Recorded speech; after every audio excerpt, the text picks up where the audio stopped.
Et bonjour à tous, voilà, je suis ravi de vous retrouver. Aujourd'hui, on se retrouve actuellement dans le port de Pornic, un sublime port de Loire-Atlantique. Vous pouvez apprécier un petit peu le décor et on va faire un petit peu la visite. Je vais vous expliquer un petit peu tout ce que offre ce magnifique port, sachant qu'il est quand même très agréable et très bien fait pour nous plaisanciers, vraiment. On fait un petit tour d'horizon dans un premier temps.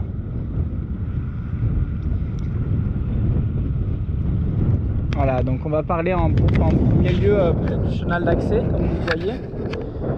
Donc au niveau de l'approche, là-bas au loin, vous voyez une grande tour sur l'eau, c'est la Cardinale. Donc ça veut dire que vous avez tout autour ici, tout ce que vous voyez en face de vous, c'est la baie de Bourgneuf. Et donc le sud est là-bas, l'ouest toujours là-bas. Donc vous arrivez de l'ouest avec le vent, poussé par le vent, le courant, etc. la plupart du temps, car le bassin c'est vraiment une baie comme ça, et du coup le vent s'engouffre à l'intérieur avant de s'écraser dans les terres.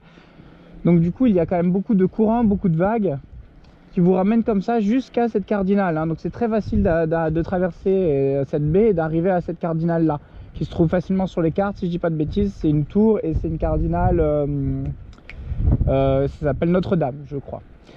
Donc vous arrivez jusqu'ici, voilà, je vous conseille quand même de prendre rapidement directement l'alignement du port jusqu'à la Cardinale, ce qui est assez facile, comme ça vous vous retrouvez facilement face au vent pour après le temps d'affaler, de mettre les voiles, mettre les amarres, etc. Vous êtes au bon endroit.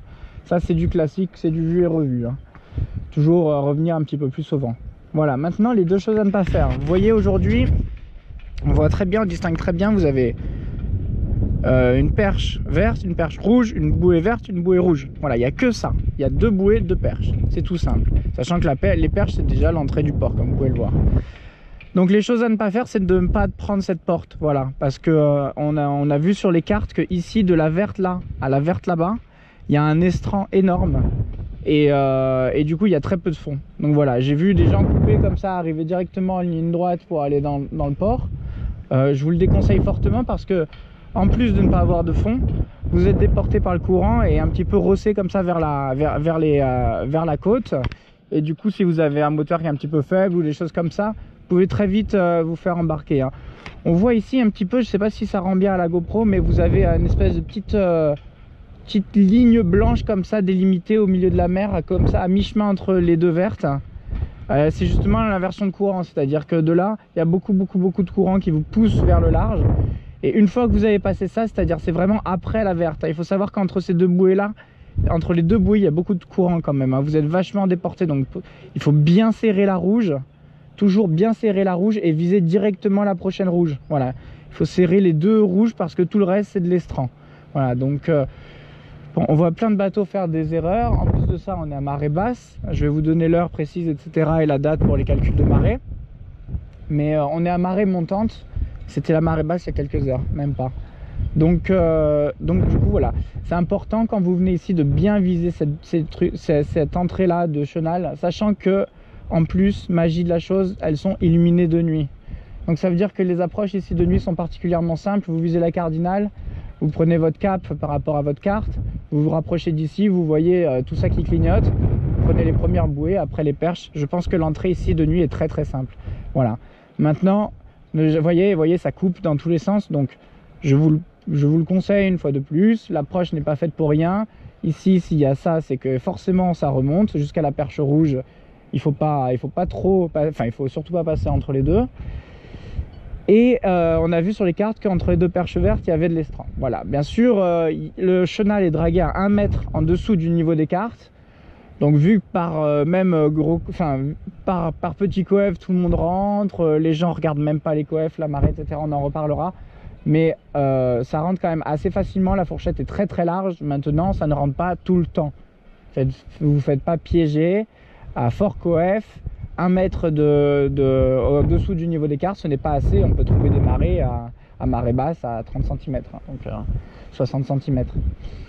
Donc ce n'est pas assez pour sortir en sécurité. Voilà, sachant que le passage le plus chaud c'est entre les deux bouées, c'est là où il y a le moins d'eau à peu près. C'est là où il n'y a plus qu'1 mètre, c'est entre les deux bouées, et après ça s'approfondit encore un petit peu. Voilà, donc ça c'est pour le chenal, c'est une bonne chose qu'on fasse ça directement parce que voilà, la mer remonte petit à petit. Donc voilà, après comme vous pouvez le voir derrière, vous arrivez ici et vous avez quoi? Vous avez une petite guichette avec directement un ponton d'accueil. Un ponton d'accueil avec le Zodiac juste à côté qui vous permettent de vous accoster, d'attendre, etc. si vous n'avez pas pu prévenir à la VHF ou des choses comme ça. Voilà. Maintenant, vous avez donc les deux pontons visiteurs qui vont être ces deux-là, donc le H et le G. Si je dis pas de bêtises, hein, c'est bien sûr c'est eux qui vous confirmeront votre place une fois que vous arrivez. Mais le H et le G c'est clairement pour les visiteurs et derrière après c'est à l'année.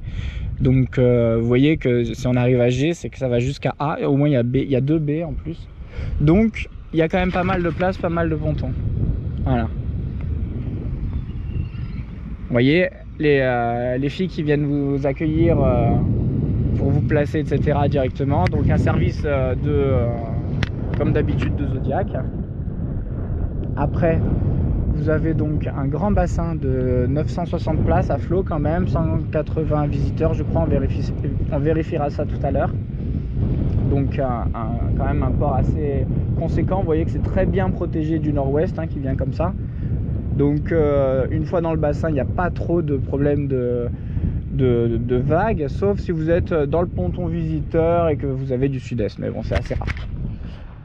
Voilà, après on peut voir, on continue notre tour, on peut voir qu'il y a la capitainerie là-bas, on va aller voir ça de plus près, on peut voir qu'il y a une école de voile, on va aller voir ça aussi. Et on peut voir la magnifique ville de Pornic qui se trouve là-bas. Donc la ville de Pornic avec le vieux port qui se trouve à sec complètement, hein, je vous déconseille d'y aller si vous ne pouvez pas vous mettre à sec. Le château, on en voit la pointe qui dépasse, donc un petit château sur le chemin. Vous pouvez vraiment faire la balade, il y a une balade qui longe tout à pied qui dure, allez, grand max 5 minutes, 10 minutes, donc c'est très rapide d'y aller. Et là-bas vous avez accès à toute la ville, etc. avec un peu plus d'ambiance de ville. Voilà, le port, le nouveau port est quand même déporté hein, de la vieille ville. Il est quand même à l'entrée de l'océan comme vous pouvez le voir. Et du coup pour cela ça vous demande, il y a un petit bus hein, qui peut passer, mais sinon vous pouvez aussi y aller à pied, ça prend pas long. Voilà, à savoir que là-bas il n'y a pas d'eau du tout quoi. Les bateaux ils touchent le sol à marée basse. Voilà, bah écoutez, je regarde hein, combien on en est, 7 minutes, on va pouvoir continuer. Qu'est-ce que je voulais vous dire? D'ici on voyait bien le ponton d'accueil avec la guichette d'accueil et tada, juste, ouais, je sais pas si vous voyez, il y a le H qui est là et il y a le poteau, et derrière le poteau vous voyez Saori, voilà, qui trône. On va aller la voir un petit peu parce que là elle est toute seule, elle n'a pas de voisin, donc on voit qu'elle. Vous pouvez voir aussi ici que le club nautique de Pornic, donc le club de voile qui se trouve là-bas, a aussi des activités pour les handicapés. Donc ça peut être intéressant pour ceux qui sont intéressés à faire de la voile alors qu'ils sont handicapés. Il y a vraiment des solutions qui sont proposées aujourd'hui, il y en a de plus en plus, donc n'hésitez pas, maintenant c'est accessible. Il y a sûrement, vous avez sûrement des moyens de vous renseigner directement, mais en tout cas aujourd'hui c'est clairement accessible et il ne faut pas s'en priver. Voilà, c'est vraiment à la portée de tous les handicapés grâce à des bateaux comme ça un petit peu améliorés, etc. Des gens qui sont formés, préparés et tout. Donc voilà, n'hésitez pas. Ici vous voyez quand même qu'il y a quand même pas mal de choses. On va aller voir là-bas, on voit qu'il y a des katas et j'ai vu beaucoup de 470, donc c'est très agréable d'en voir. Ils se régalent en plus ici. Vous sortez à la voile, vous avez vu la cale est juste là, vous sortez à la voile, tac tac tac, vous tirez quelques bords, bam, vous êtes au large. Voilà, parfait quoi. Donc c'est génial pour les voiles légères quoi. Le club de voile ici doit être un vrai régal. Voilà, vous voyez, en plus ils ont des beaux bateaux là. Je les connais pas peu, j'ai parlé un petit peu avec eux par rapport aux bateaux handicapés. J'avais besoin de quelques renseignements, mais sinon vous voyez qu'ils ont des beaux bateaux parfaits pour apprendre la voile quoi, à plusieurs, les manœuvres, etc. C'est très bien ces bateaux là.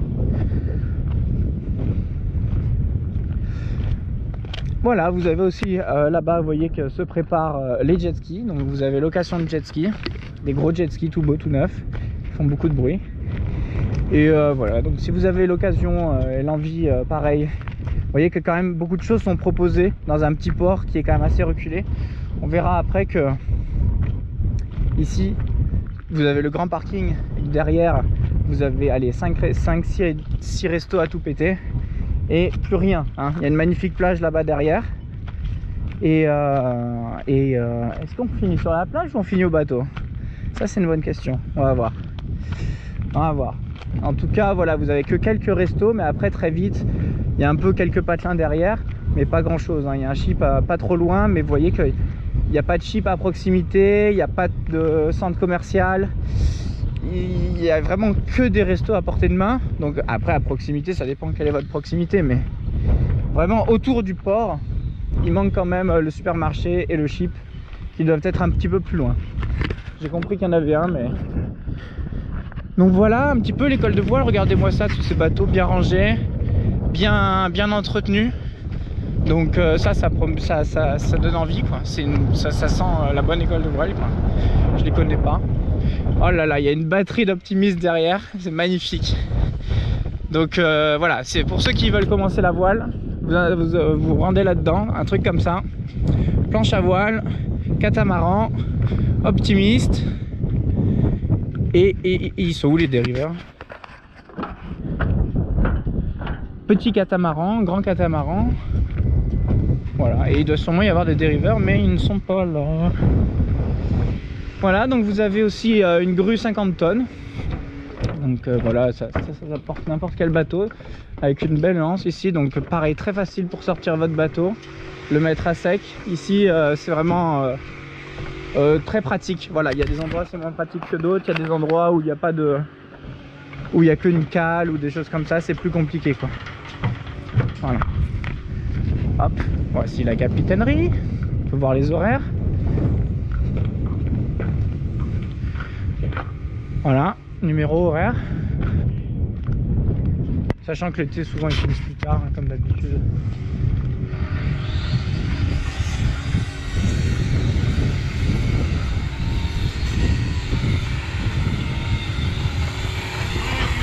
Ouais.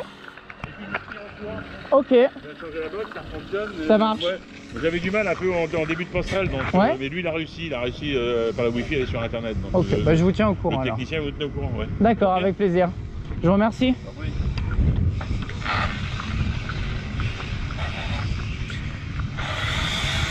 Alors nous allons aller directement sur Saori, je pense. En tout cas, vous avez une petite plage qui est très sympa de l'autre côté.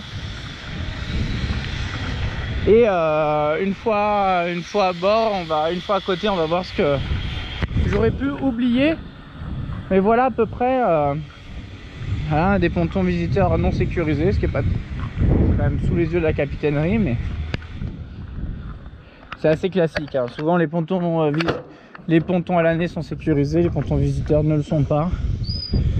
Voilà, ah, vous avez la station essence, voilà. Station essence qui est juste là, donc vous pouvez vous mettre en long side, marche arrière conseillée, comme ça vous repartez direct en marche avant. Vous avez 2 taquets, vous avez les boots qui vous attendent, etc. Vous voyez qu'il y a déjà des boots préparés.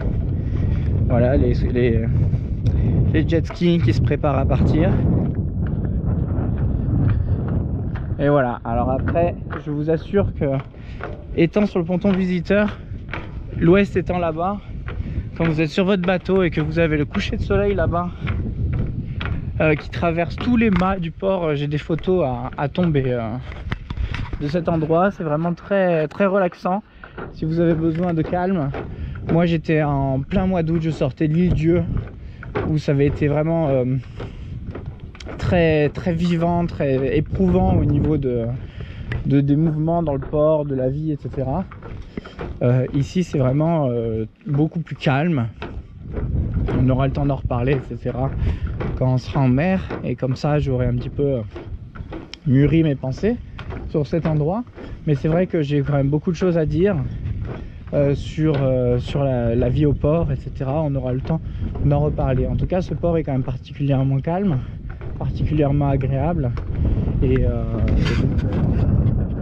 je vous invite à venir à séjourner ici. Il suffit tout simplement de traverser, passer Noirmoutier et traverser la baie de Bourgneuf et arriver directement à Pornic, un endroit très agréable.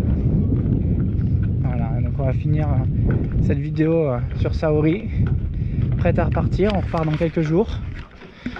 On va préparer la nave, etc. Je tenais à faire cette petite vidéo de présentation une fois que je connaissais bien le port, pour vous en parler le plus possible.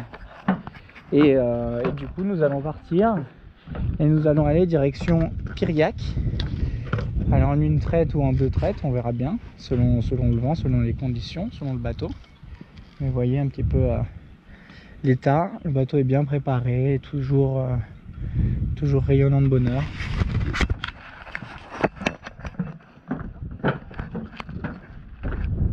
Bonjour.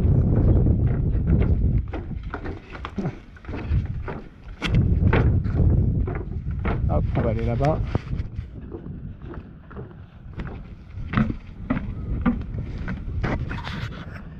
Hop, je vais mettre sur ma tête.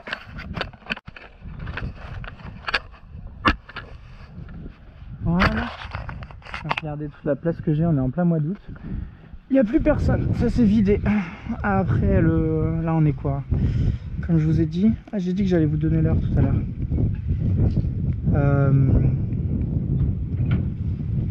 Marée Pornic. Donc actuellement nous sommes le jeudi 30 août.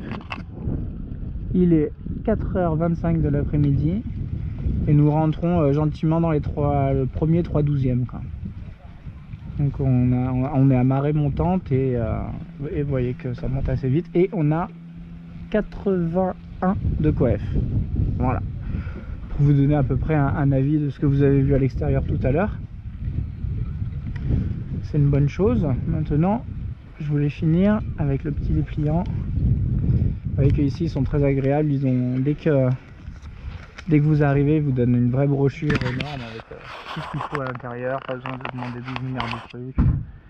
Donc c'est très bien fait. Au moins vous avez tous les renseignements. Et dont ces deux petits papiers là. Voilà. Alors, j'imagine que vous voyez bien. Vous voyez ici les deux bouées, les deux perches. Vous voyez que les pontons visiteurs c'était bien là, c'était G et H avec la petite cabine d'accueil. On voit que la SNSM est là-bas, prête à tracer tout droit. Ici il y a des pêcheurs, donc ça veut dire que les pêcheurs quand ils rentrent ils foncent pleine balle ici.